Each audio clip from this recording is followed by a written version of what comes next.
What I know, I'm almost certain about, is that the 2023 general elections will certainly mark a watershed in Nigeria's trajectory politically. Why do I say that? On the basis of the Electoral Act 2022 and upon the activities of INEC, the umpire, considering what INEC has put in place to strengthen and deepen Nigeria's electoral processes, I think we should be confident. That there will be remarkable changes in the trajectory. Why do I say this? Our technology has been deployed to ensure that the processes are safeguarded. And when the processes are safeguarded, and what are the major elements? There is what is called bimodal voting. They call it BVAS, bimodal voting and accreditation. So what does it ensure? You are captured, your biometrics are captured. You can only vote if an impression of your facials is captured or your fingerprints, which in essence means that if you have a voting card that does not match these biometrics, you cannot vote using that particular card. Going by what our history has been, a lot of voting taking place that is not legitimate. It is expected that this will eliminate a quantum of that. There's also the part technology will play in the instant transference and registering of every vote the moment it's cast. Not that votes now will be, of course it will be done manually for those who are there, the party agents and all of that. Paper will still be deployed. But those votes that each and every one of you and I will cast, the moment you cast your ballot, the moment you register, it is clear that that one is out of the reach of those who want to abort the processes. Well, on the whole, the processes has been safeguarded. And if the processes have been safeguarded, I believe, votes will count. We hear people saying in Nigeria, she votes were counting. Does our votes count? I think the song that is changing gradually. But what will consolidate that attitude finally is that when votes are cast in 2023 general elections, starting from February 25 with the presidential and national assembly elections, the moment people see that their votes count and has been counted and actually count, I think that will mark a watershed. Not necessarily, back my words, not necessarily turn around, but it will mark a watershed. Yes, what I suspect is likely to happen after that, we will be here by God's grace to do an analysis of those votes, how the elections went, the breakdown and an analysis of the votes.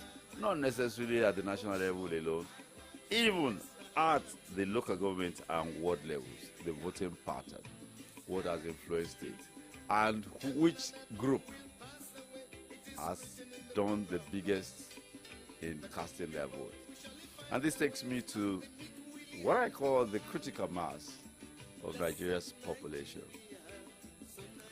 Nigeria has a population that is touted to be slightly above 200 million.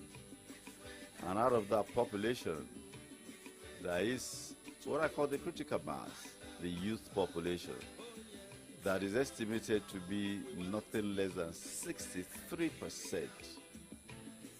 And 63% puts you in B plus when you are ranking examination score, not even a B. And if our population is constituted of 63% youth population, that means the way this youth population votes would determine the outcome of elections. Well, what determines the way the youth population votes is a different ballgame entirely. We're looking forward to these general elections, and when these elections come, these 23 general elections will be a watershed.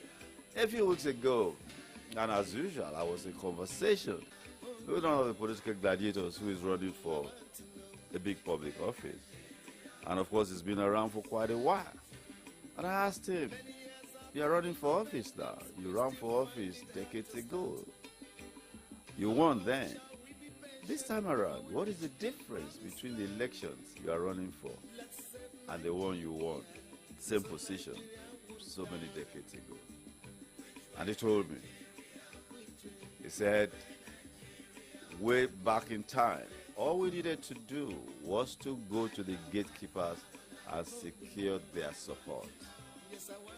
They would deliver the votes. But this time around, he said they still go to the gatekeepers. No, when you talk about gatekeepers in the political arena, you're talking about the ones they call the godfathers and the ones that deliver the votes. Let's say from Molete to Okeado, there will be somebody there who will be delivering the votes. So there will be another person from Okebola to maybe Mokola. He's a big guy there. He controls those who can, the enforcers and all of that. They deliver the votes. But he said this time around, they still go to the gatekeepers. But they know, and I quote him verbatim, that we know that we have to go to where the votes are.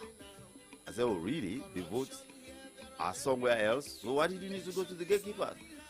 Oh, it used to be Bolanlo. And they will say, Nisuru, when is this time? I will tell you. But this time around, the people know where they are headed. And that's going to make a whole lot of difference. I also hear a particular cliche in our landscape. People say, don't waste your vote. I would never understand what that means. Can a vote be wasted, or what situation will arise that will result in a vote waste? Of course, a vote will be wasted if it is not counted, if it is invalidated for one reason or the other. Wrong way of thumb printing, ink spreading and touching places that are not supposed to be. And that is when a vote is invalidated, that means the vote does not count. But in Nigeria's political landscape, when you hear people, don't throw away your vote, don't waste your vote, what they actually mean is that do not vote for someone who will not win. That's rather shocking.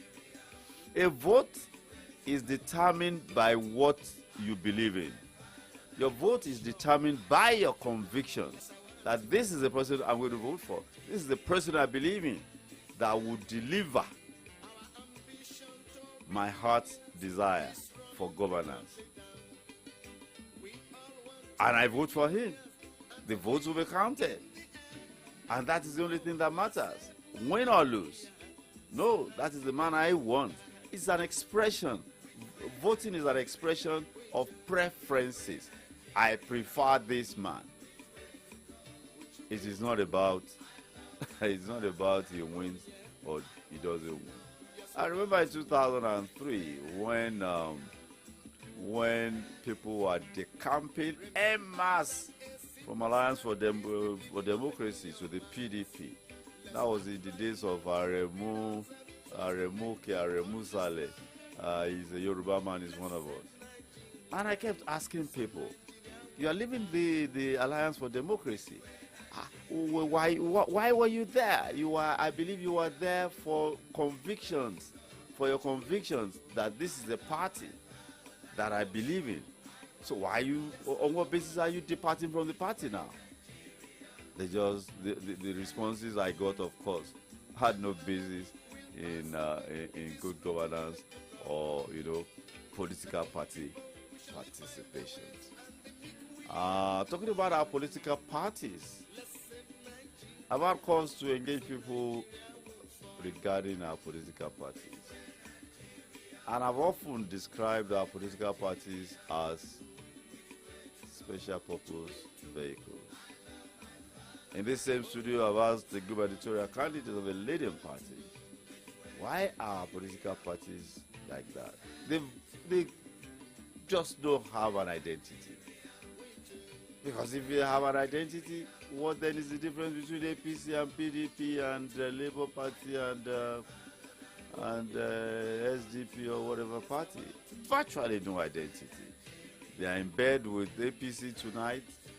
Tomorrow morning, they wake up in the bed of PDP. And by dinner time the following day, they are in the bed of a different party entirely.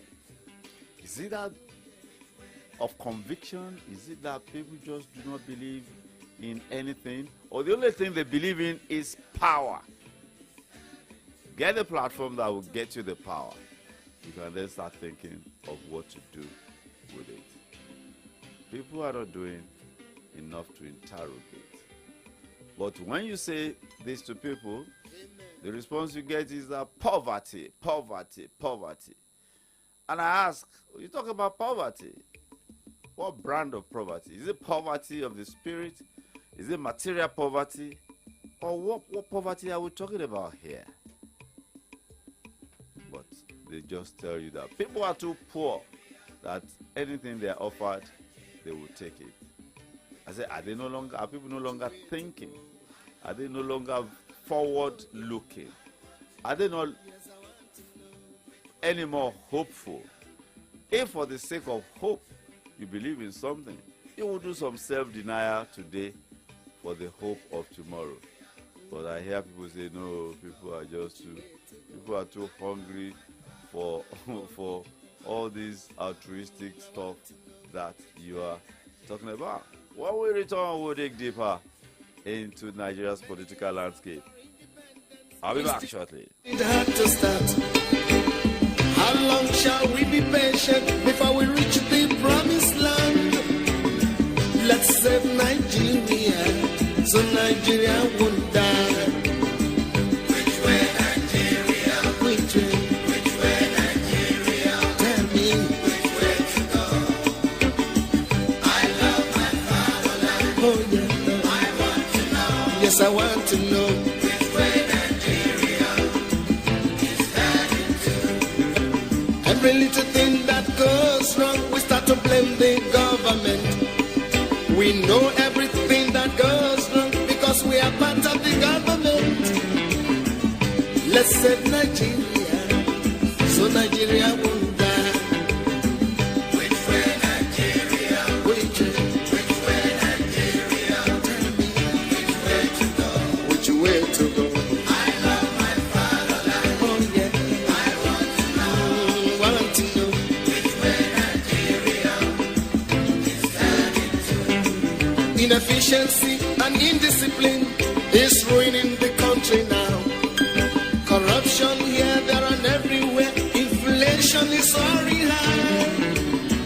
Let's save Nigeria so Nigeria won't die. Which way Nigeria? Which way Nigeria? Solutions 93.9 FM is the station, and of course, Pendulum is the show this Sunday afternoon. It is 11th day of December, year 2022.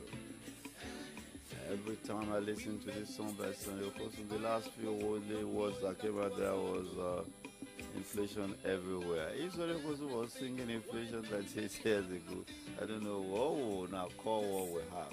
A bag of rice is 50K, and that's what they call galloping inflation. They say it makes deep planning very, very, very difficult. I saw some newspapers today, and the headline, this particular one that says, bleak Yuletide looms as food prices others soar. I don't know what a Nigerian that earns 30K per month will I was going to spend this Christmas.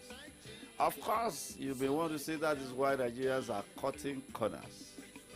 But is that enough reasons for you to start cutting corners and engage in unwholesome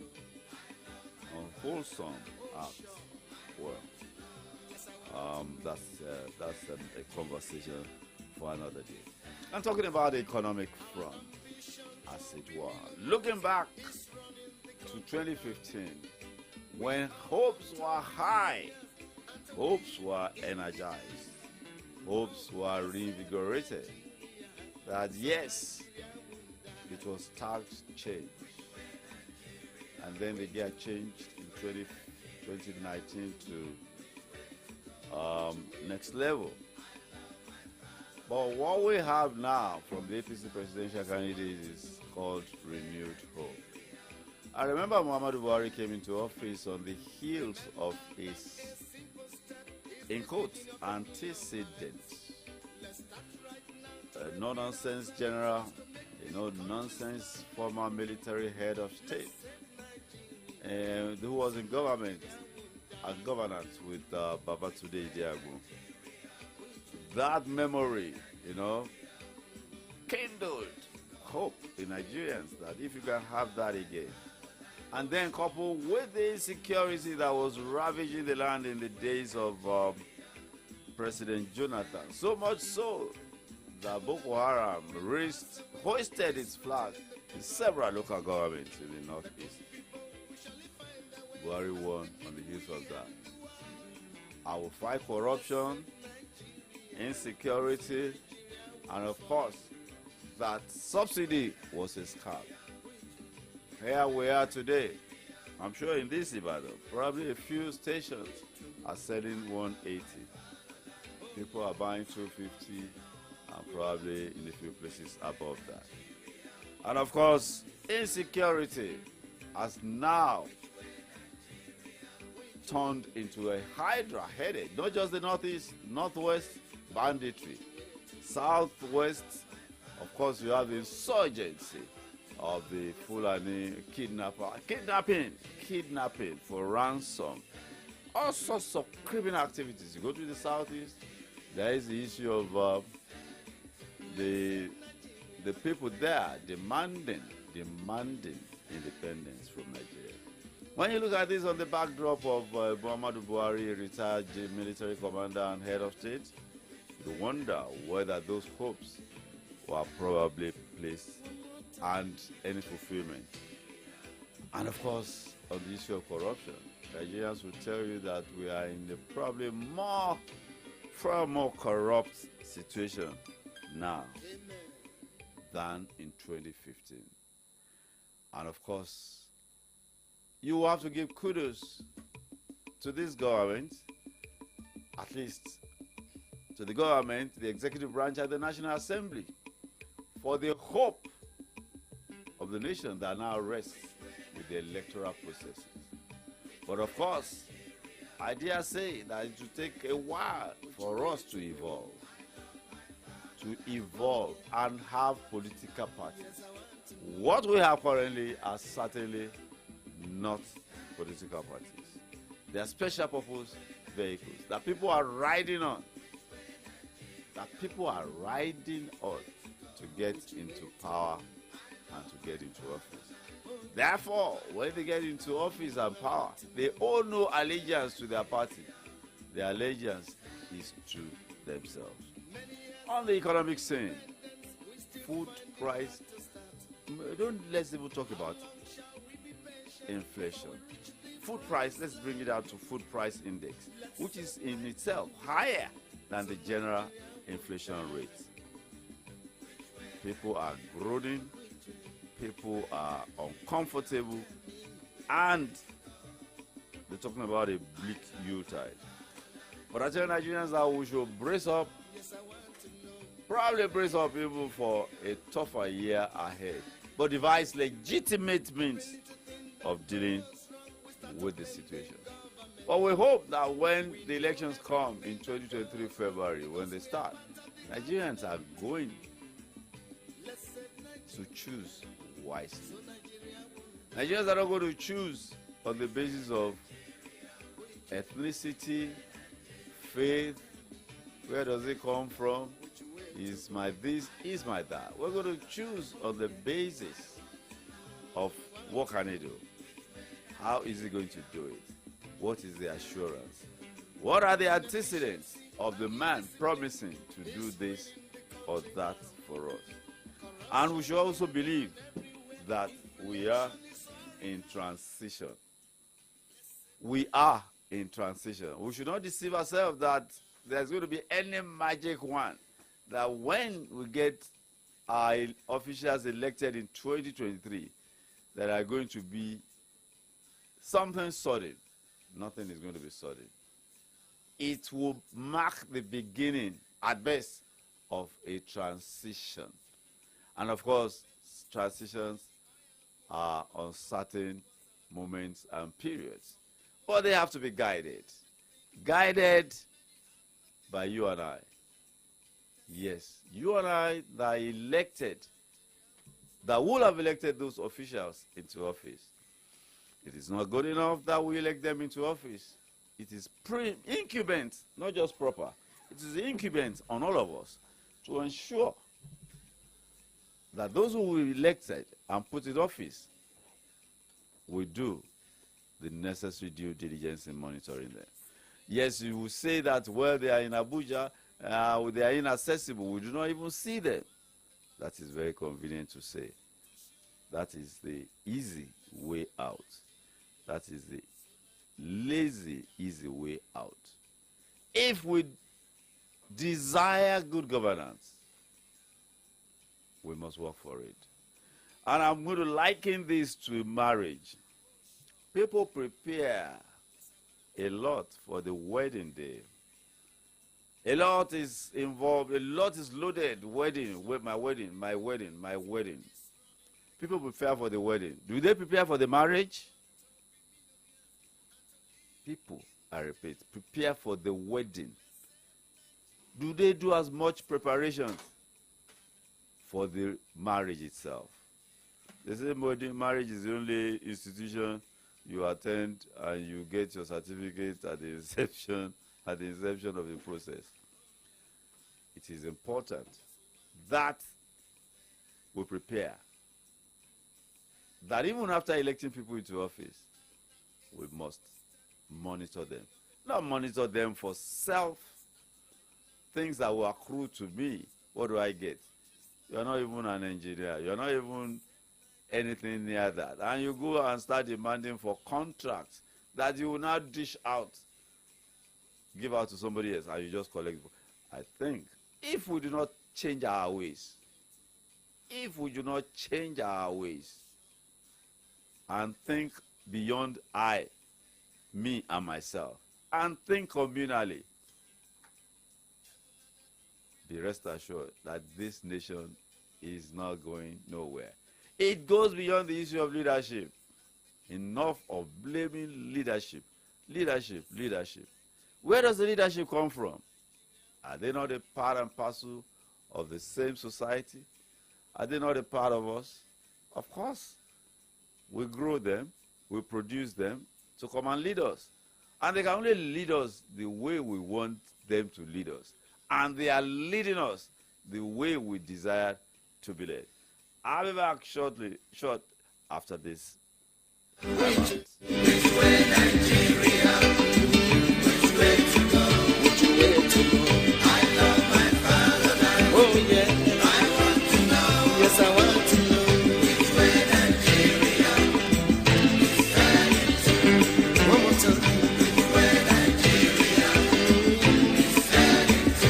Let's say Nigeria. Which way Nigeria is heading to? Oh yeah. Which way Nigeria is heading to?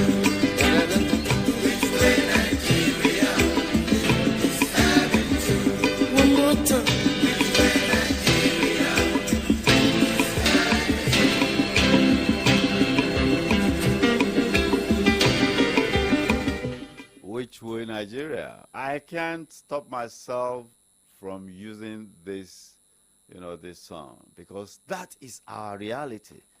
You could call him the man who saw tomorrow. Sadly, it is not a tomorrow, the kind of tomorrow that we desire. But here we are, and we have to deal with that situation. It comes, the way we conduct ourselves in the public space is and what is strange about this is that we go elsewhere. The things we do in this country, none of us would dare do it in Benin Republic. Yes, you say Benin Republic down there. The way we conduct ourselves in traffic, you won't even ever dare do it in Benin Republic. I was in public transport a couple of weeks back with people, and somebody was flung out a plastic bottle after taking the content of it. And I said, how could you possibly do that? I asked the driver to stop. And the response I got was, Naijalawa. Oh, Naijalawa, meaning that anything goes here. Who's going to put things right for us? Oh, we're going to import aliens to come and put things right here. That's why we desire to go else. We go to places where things work. Who are the people making things not to work here? And who are the people that make things work there? Why do we comply? Why do we comply? There's so much disorderliness here. I remember the man that brought, I think, the great message. I've forgotten the man's name now. He's an Egba man. He was a member of the Lagos City Council. And he wrote his story that when he was a member of the Lagos City Council, they went on tour of some European capitals. This was in the 50s. They wanted to develop a master plan for the Lagos Island. And they came back with all sorts of plans. And at the meeting, underground sewage, underground drainage, underground electric cabling, and all of that. And then he said, some people said, what they do, this is not what they need. This is not what they need. And he said he and one other person out of 9 people were the only 2 persons that voted for those master plans to be implemented. And of course, until 1990s, if not up till now, in parts of Lagos Island, people still use means of disposing of their waste, personal waste, in ways that are unacceptable. Vision. I've had reason to ask somebody here, a prolific writer, author, brilliant man. I said, what does it take to lead Nigeria? He said it takes vision and commitment. It is not good enough to have a vision. It is good to have a vision, a solid vision, well thought out vision. But it is absolutely important to stick doggedly to that vision. That is what we need. That is what Nigeria requires. But is that what we desire? 2023 will tell. Well, that's my bit for today on Pendulum. Taking a look at Nigeria's political landscape will be a continuum. Intermittent interventions on this program as we approach 2023. As we engage the political gladiators, in-house we'll be looking at the landscapes, the landmarks, and where are we coming from, and where are we headed, and where should we be headed? Doing what? Doing the needful. Thank you so much for joining us this afternoon. It's been a pleasure and a privilege being in this conversation with you. I remain Ayodeji Ajishope, presenting with Olugwemi Gajaye, producing me. God bless you all. God bless our UDL. Bye for now.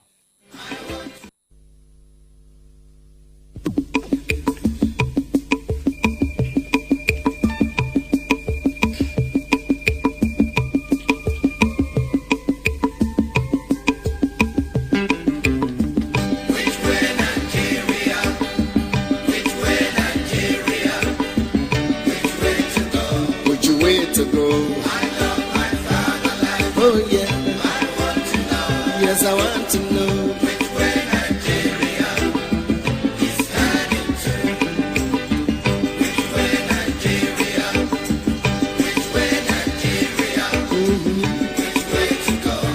way to go. I love my fatherland. Oh yeah, I want to know. I want to know.